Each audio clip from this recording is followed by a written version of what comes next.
नमस्ते, हरियाणा तक देख रहे हैं आप और मैं हूं आपके साथ राहुल यादव। इन दिनों प्रदेश में प्रोफेसर अली खान महमूदाबाद की गिरफ्तारी के मुद्दे ने जोर पकड़ा हुआ है और अब यह मुद्दा हरियाणा से निकलकर देश की राजनीति में चर्चा का विषय बन गया है।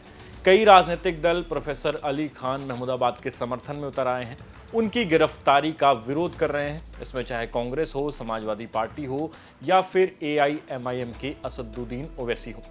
राजनीतिक दलों के अलावा कई नामी स्कॉलर्स और एमिनेंट पर्सनैलिटीज भी प्रोफेसर अली खान महमूदाबाद की गिरफ्तारी के विरोध में खड़ी हो गई है। लेकिन इंटरेस्टिंग बात यह है कि भारतीय जनता पार्टी के एक पूर्व सांसद रितेश पांडे, उन्होंने भी प्रोफेसर अली खान महमूदाबाद की गिरफ्तारी का विरोध किया है। रितेश पांडे ने सोशल मीडिया प्लेटफॉर्म X पर प्रोफेसर अली खान महमूदाबाद की गिरफ्तारी के विषय में लिखा है, अशोका यूनिवर्सिटी के प्रोफेसर अली खान महमूदाबाद की गिरफ्तारी दुर्भाग्यपूर्ण है।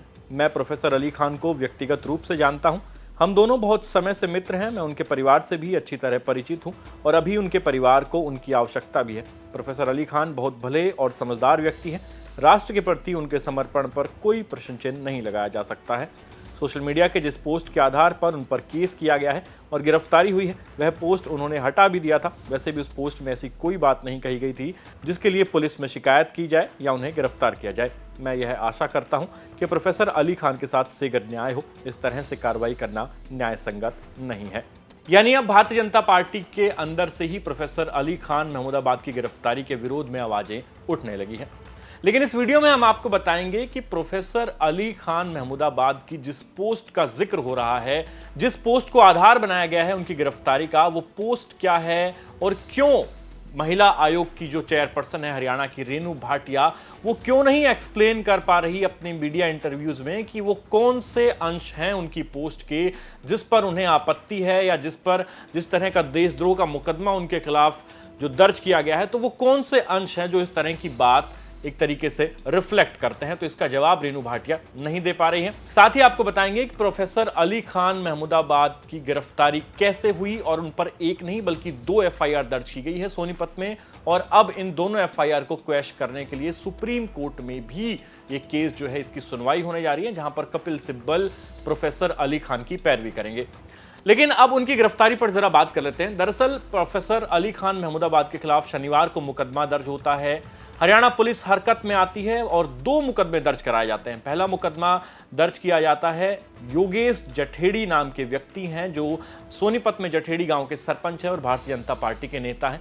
वो एक मुकदमा दर्ज कराते हैं प्रोफेसर अली खान के खिलाफ। दूसरा मुकदमा दर्ज होता है हरियाणा महिला आयोग की चेयरपर्सन रेणु भाटिया के हवाले से, और ये 2 मुकदमे दर्ज होने के बाद सोनीपत पुलिस हरकत में आती है।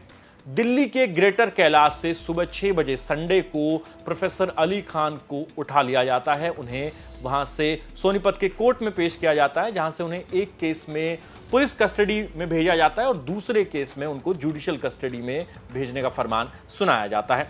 प्रोफेसर अली खान महमूदाबाद की गिरफ्तारी को लेकर एक बात यह भी निकलकर सामने आ रही है कि करीब 15 पुलिस वालों ने दिल्ली में उनके घर पर दबिश दी थी और कहा यह भी जा रहा है कि इस वक्त उनकी पत्नी गर्भवती है और कभी भी उनको डिलीवरी हो सकती है। ऐसे में परिवार को अली खान महमूदाबाद की बेहद सख्त जरूरत है। अब बढ़ते हैं कि आखिर अली खान महमूदाबाद की पोस्ट क्या है जिस पर यह पूरा विवाद शुरू हुआ है और क्यों नहीं रेणु भाटिया इस पोस्ट में एक्सप्लेन कर पा रही कि इससे देशद्रोह कैसे साबित हो रहा है। हालांकि इस पोस्ट के जो अंश हैं वो काफी लंबे हैं, लेकिन हम आपको पढ़कर सुनाएंगे, जिसको आप ध्यान से सुनिए ताकि आप भी ये पता लगाने की कोशिश करें कि आखिर इस पोस्ट में ऐसा क्या है जिससे कि अली खान महमूदाबाद गिरफ्तार हो गए। प्रोफेसर अली खान ने ये पोस्ट अंग्रेजी में किया था, लेकिन इसे हमने हिंदी में ट्रांसलेट किया है और आम बोलचाल की भाषा में अगर इसके ट्रांसलेशन को समझे तो प्रोफेसर अली खान की पोस्ट बयां करती है, भारत ने अब एक नया तरीका अपनाया है जहां पाकिस्तान के आतंकियों और सेना के बीच फर्क करना बंद कर दिया गया है। मतलब अब अगर कोई आतंकी हमला होता है तो भारत उसका जवाब सीधे सेना की कार्रवाई से देगा। इससे पाकिस्तान की फौज पर भी जिम्मेदारी आ गई है कि वो अब आतंकियों के पीछे छुप नहीं सकती। वैसे भी पाकिस्तान की फौज ने काफी समय से आतंकियों का इस्तेमाल करके पूरे इलाके में माहौल बिगाड़ा है और फिर दुनिया के सामने खुद को बेचारा दिखाया है। उन्होंने उन्हीं आतंकियों का इस्तेमाल अपने देश में सांप्रदायिक तनाव फैलाने के लिए भी किया है, जिनमें से कुछ हाल की कार्रवाई में मारे गए। ऑपरेशन सिंदूर ने भारत पाक रिश्तों की पुरानी सोच को बदल दिया है। अब अगर कोई आतंकी हमला होगा तो भारत सेना से जवाब देगा और आतंकवादियों और फौज के बीच का फर्क मिटा दिया गया है। हालांकि भारत की सेना ने इस बात का ध्यान रखा है कि पाकिस्तान की सेना या आम लोगों की इमारतों को नुकसान न हो, ताकि बात ज्यादा न बिगड़े। भारत का साफ संदेश है, अगर तुम अपने देश के आतंकियों पर कंट्रोल नहीं करोगे तो हम करेंगे। आम लोगों की मौत दोनों तरफ दुखद है और इसी वजह से युद्ध से बचना चाहिए। कुछ लोग बिना सोचे समझे युद्ध की मांग कर रहे हैं, लेकिन उन्होंने कभी असली जंग देखी ही नहीं, ना ही कभी जंग वाले इलाके में गए हैं। किसी ड्रिल में हिस्सा लेने से कोई फौजी नहीं बन जाता और न ही वो दर्द समझ सकता है जो किसी को जंग की वजह से झेलना पड़ता है। जंग बहुत बेरहम होती है, सबसे ज्यादा नुकसान गरीबों का होता है और फायदा सिर्फ नेताओं और हथियार बेचने वालों का होता है। भले ही राजनीति में हिंसा शामिल हो, इतिहास यही बताता है कि, लेकिन सच्चाई यह है कि राजनीतिक झगड़े कभी भी पूरी तरह से सेना के जरिए नहीं सुलझे। और हाँ, अच्छा लगा कि बहुत से राइट विंग वाले लोग कर्नल सोफिया कुरैशी की तारीफ कर रहे हैं, लेकिन ये लोग उतनी ही जोर से ये क्यों नहीं कहते कि भीड़ की हिंसा, बिना वजह घर तोड़ने और नफरत फैलाने की राजनीति के शिकार लोगों को भी सुरक्षा मिलनी चाहिए, क्योंकि वो भी भारत के नागरिक हैं। 2 महिला अफसरों का रिपोर्ट देना एक अच्छी बात है, लेकिन अगर ऐसा बदलाव जमीन पर न दिखे तो ये सिर्फ दिखावा रह जाएगा। जब एक मुस्लिम नेता ने पाकिस्तान मुर्दाबाद कहा और पाकिस्तानी लोग उसे ट्रोल करने लगे, तब भारत के राइट विंग वालों ने उसका बचाव करते हुए कहा, वो हमारा मुल्ला है। ये बात मजेदार तो है, लेकिन ये भी दिखाती है कि सांप्रदायिक सोच भारत की राजनीति में कितनी गहराई तक घुस गई है। मेरे लिए वो प्रेस कॉन्फ्रेंस एक झलक थी उस भारत की जो पाकिस्तान के बनने के तर्क को नकारता है। जैसा मैंने कहा, आम मुसलमानों की जो सच्चाई है वो सरकार की बताई तस्वीर से अलग है, लेकिन इस प्रेस कॉन्फ्रेंस ने ये उम्मीद जरूर दी है कि भारत जहां सब एक साथ रह सकते हैं, अब भी पूरी तरह खत्म नहीं हुआ है। जय हिंद। तो ये वो प्रोफेसर अली खान महमूदाबाद की पोस्ट थी जिसको आधार बनाकर उनके खिलाफ मुकदमा दर्ज कराया गया और फिर उनकी गिरफ्तारी हो गई।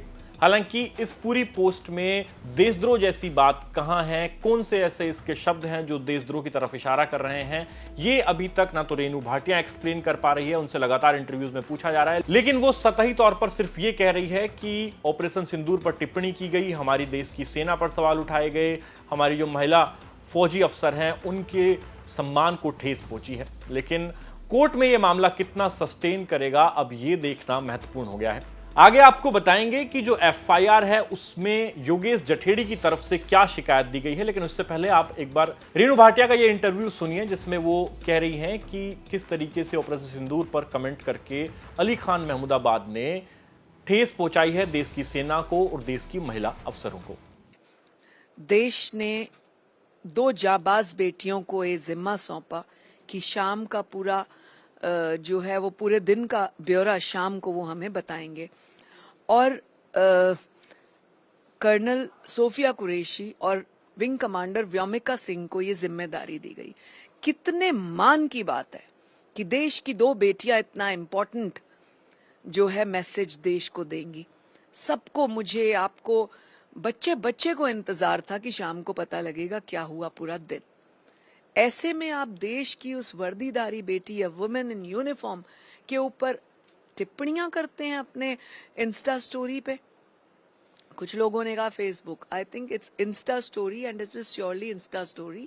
उस पे आपने टिप्पणियां की, आप ऊपर लिखते हैं भारत का कुछ सैनिक और उनकी तारीफ, और बीच में आप कहते हैं what hypocrisy, the illusion, girls का ये वो, मतलब आप क्या बताना चाहते हैं। और जो उनके साथी गण, जो उनकी सोच के लोग सोशल मीडिया पे वायरल कर रहे हैं कि बात को समझा नहीं गया, उसने ऐसा नहीं कहा, आयोग ने ये किया वो किया। मैं सबसे पूछना चाहती हूँ, हाँ आप मुझसे ज्यादा पढ़े लिखे हो सकते हैं, आप बड़ी अच्छी जगह के पढ़े हो सकते हैं, पर कोई भी बात महिला की बेइज्जती अंग्रेजी में करें या हिंदी में करें, उसके मायने थोड़ी बदलेंगे। अब बढ़ते हैं एफआईआर की ओर। दरअसल इस पूरे मामले में 2 मुकदमे दर्ज किए गए हैं। एक मुकदमा रेनू भाटिया ने कराया है और दूसरा मुकदमा जठेड़ी गांव के सरपंच ने कराया है। तो जठेड़ी गांव के सरपंच योगेश ने जो एफआईआर दर्ज कराई है उसकी कॉपी हमारे पास है, वो आपको पढ़कर सुनाते हैं ताकि आपको अंदाजा लगे कि आखिर प्रोफेसर अली खान महमूदाबाद के खिलाफ शिकायत क्या गई थी जिसमें उनकी गिरफ्तारी हो गई है। सेवा में एसएचओ साहब, थाना राई। विषय, दोषी प्रोफेसर अली खान महमूदाबाद के खिलाफ धर्म विरोधी भावनाओं को भड़काने पर कानूनी कार्रवाई करने बारे। श्रीमान जी, मैं योगेश पुत्र श्री कृपाल सिंह वासी जठेड़ी राई सोनीपत का रहने वाला हूं। मैं गांव का मौजूदा सरपंच हूं। सोनीपत में स्थित अशोका यूनिवर्सिटी में अक्सर मेरा आना जाना रहता है। वहां पर प्रोफेसर अली खान महमूदाबाद काफी दिनों से इस यूनिवर्सिटी में प्रोफेसर हैं। भारत ने पाकिस्तान के द्वारा किए गए पहलगाम में अमानवीय हमले के खिलाफ जवाब देते हुए 6/5/2025 को पाकिस्तान के आतंकी ठिकानों पर हमला किया। इस पूरे ऑपरेशन की प्रेस ब्रीफिंग महिला अधिकारी कर्नल सोफिया कुरैशी द्वारा की जा रही थी। उस समय प्रोफेसर अली खान महमूदाबाद ने कहा था कि कर्नल सोफिया को सरकार मीडिया में मात्र दिखावा करने के लिए आगे लेकर आ रही है। वैसे तो सरकार मुस्लिम लोगों के खिलाफ, उनके धर्म के खिलाफ काम करती रहती है और अब सोफिया कुरैशी को सामने कर रही है। प्रोफेसर अली खान द्वारा यह भी कहा गया कि दोनों देशों में कुछ पागल फौजियों के कारण इस तरह की सीमा पर तनाव बना है। मनमानी से, अप्रत्याशित तरीके से और बेमतलब ही लोगों को मौत के मुंह में फेंका जा रहा है, जबकि मैं स्वयं एक देशभक्त पढ़ा लिखा नागरिक हूं तथा देशभक्त सैनिक परिवार से संबंध रखता हूं। इस संबंध में प्रोफेसर अली खान ने अपनी एक post social media platform x और फेसबुक पर 8 मई 2025 को पोस्ट की हुई है। यह स्पष्ट है कि भारत ने पाकिस्तान के द्वारा किए गए अमानवीय आतंकवादी हमले के जवाब में यह कार्रवाई पाकिस्तान के आतंकी ठिकानों पर की थी, जिसमें देश के सभी लोग सेना के साथ सहयोग में थे। सभी देशभक्त ऐसे समय में अपने देश के साथ ही रहे, जबकि यह प्रोफेसर अली खान लोगों को ऐसे संवेदनशील समय में देश के खिलाफ भड़काने का काम करता रहा। ऐसे संवेदनशील समय में लोगों को एकजुट होकर बाहरी शक्तियों के खिलाफ लड़ने के लिए एकत्रित करने की बजाय यह प्रोफेसर भावनाओं को भड़काता रहा। वह धर्म के नाम पर लोगों को उकसाकर बाहरी या विदेशी शक्तियों को फायदा पहुंचाने का काम कर रहा है। इस बात से मैं आहत हूं तथा प्रोफेसर अली खान महमूदाबाद के खिलाफ सख्त से सख्त कानूनी कार्रवाई चाहता हूं। यह बात मेरे सामने अली खान ने मिलकर कही थी। उस समय पर 4-5 अन्य व्यक्ति भी मौजूद थे, जिनमें से शेखर अंतिल को मैं जानता हूं, बाकी के नाम शेखर बता सकता है। तो ये वो शिकायत है जो जठेड़ी गांव के सरपंच योगेश के द्वारा दी गई है। और आपको बता दें कि जठेड़ी गांव के सरपंच योगेश भारतीय जनता पार्टी से भी जुड़े हैं, तो इस पूरे मामले का जो तार है वो अब बीजेपी से भी जुड़ गया है। और रेणु भाटिया जो लगातार अपने बयानों में कह रही है कि देश की भावनाएं आहत हुई है, देश की सेना की भावनाएं आहत हुई है, हालांकि वो ये बता नहीं पा रही हैं कि वो कौन से प्रमुख अंश हैं प्रोफेसर अली खान की पोस्ट के जिससे ये पूरा मामला बनता है। उधर अब प्रोफेसर अली खान महमूदाबाद की गिरफ्तारी के खिलाफ सोनीपत में लोग विरोध भी कर रहे हैं। नागरिक एकता मंच के विमल किशोर सहित कई लोग आज छोटूराम धर्मशाला में जुटे हैं, जहां पर एक ज्ञापन दिया जा रहा है डीसी को और इस गिरफ्तारी का विरोध किया गया है। विमल किशोर कहते हैं कि ये पूरा मामला राजनीति से प्रेरित है, भारतीय जनता पार्टी की साजिश है। और उनका कहना है कि प्रोफेसर अली खान ने तो अपनी पोस्ट में जो कुछ कहा है वो भारत के पक्ष में है, भारतीय सेना के पक्ष में है। उन्होंने तो हौसला बढ़ाया है, पाकिस्तान को एक्सपोज किया है कि कैसे वहां पर मिलिट्री और नॉन स्टेट एक्टर्स मिलकर स्टेट को चलाते हैं, आतंकवाद फैलाते हैं। उनका कहना है कि इस पोस्ट में कहीं पर भी कुछ देशद्रोह जैसा नहीं था। साथ ही आज छोटूराम धर्मशाला के इस धरने में जो वकील रहे सोनीपत में, जब ये पूरा केस दायर हुआ उस समय जो प्रोफेसर अली खान के वकील थे कपिल, वो भी पहुंचे थे। तो विमल किशोर और कपिल से हमारे संवाददाता ने बातचीत की है, क्यों वो ये विरोध कर रहे हैं इस गिरफ्तारी का और क्या उनका कहना है प्रोफेसर अली खान के इस पूरे केस को लेकर। एक बार सुन लीजिए। बिल्कुल, हम अली खान की गिरफ्तारी का इसलिए विरोध कर रहे हैं, जो उन्होंने पोस्ट डाली है वो वास्तव में एक सच्चे देशभक्त की पोस्ट है। उसमें कहीं भी ऐसा देशद्रोह या महिला का अपमान नहीं हुआ। और दूसरी तरफ अगर हम बात करें, विजय शाह ने सरेआम कहा कि आतंकवादियों की बहन, सोफिया कुरैशी को आतंकवादियों की बहन कहा। हाई कोर्ट के आदेश के बाद भी, पर्चा दर्ज होने के बाद भी उसकी गिरफ्तारी नहीं हुई।